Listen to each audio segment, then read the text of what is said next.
made important efforts to address some of the challenges facing Palestinians, increasing Israeli water sales to Gaza, granting permits now to 20,000 people from Gaza to work in Israel, legalizing the status of thousands of Palestinians in the West Bank.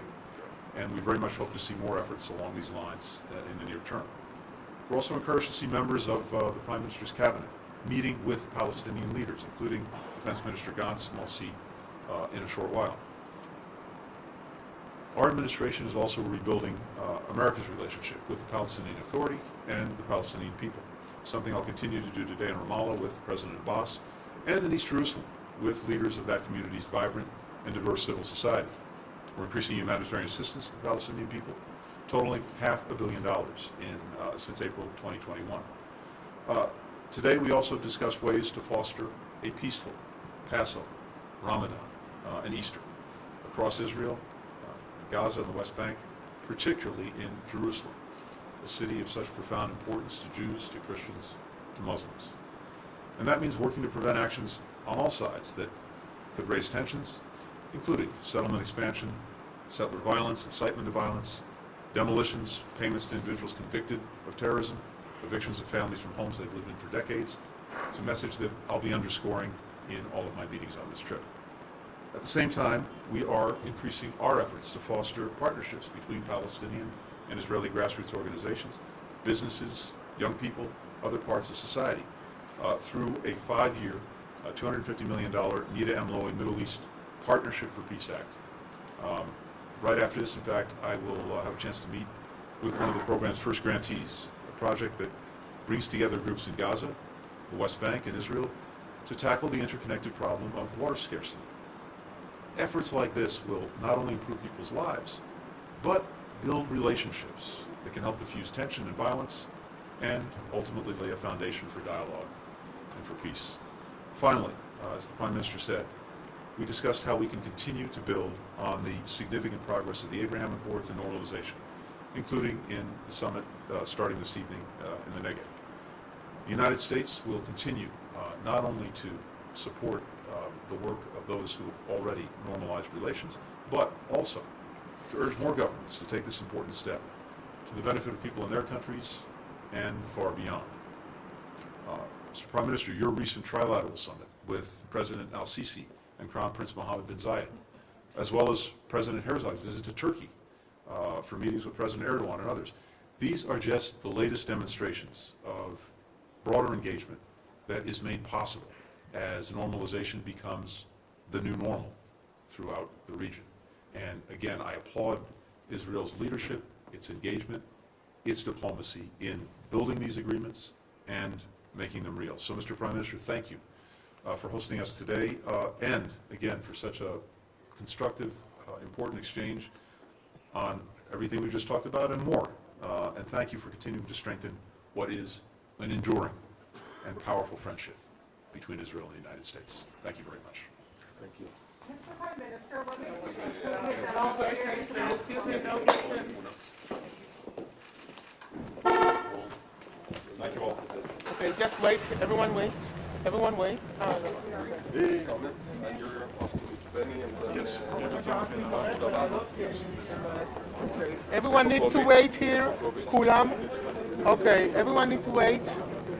שלומי, אני מבקשת להמתין. אוקיי. עוד רגע. לא, להמתין. You okay? Yeah, I'm good. אוקיי. תקשורת ישראלית, תחכו שנייה שהתקשורת הזרה תלך.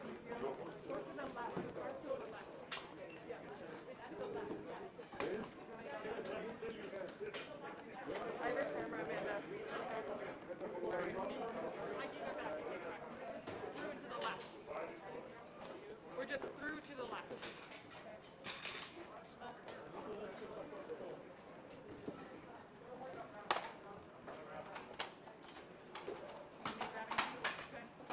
Okay, you have to just out the door to the left.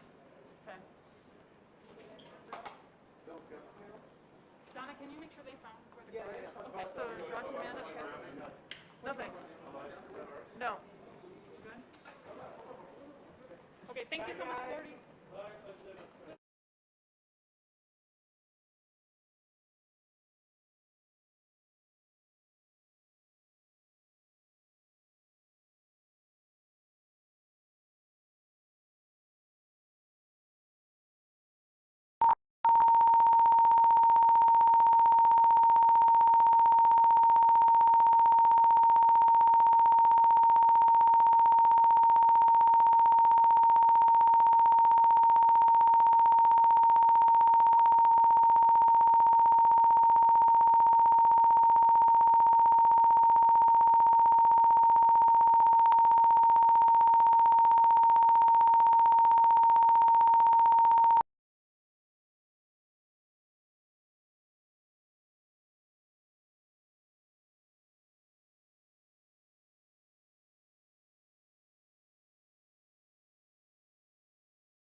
would you be, how concerned would NATO be as an alliance that as a result of this current conflict, there will be more countries than in the past thinking about possibly trying to acquire nuclear weapons as a kind of a reassurance against the kinds of, acts of aggression that a non-nuclear country like Ukraine is currently undergoing.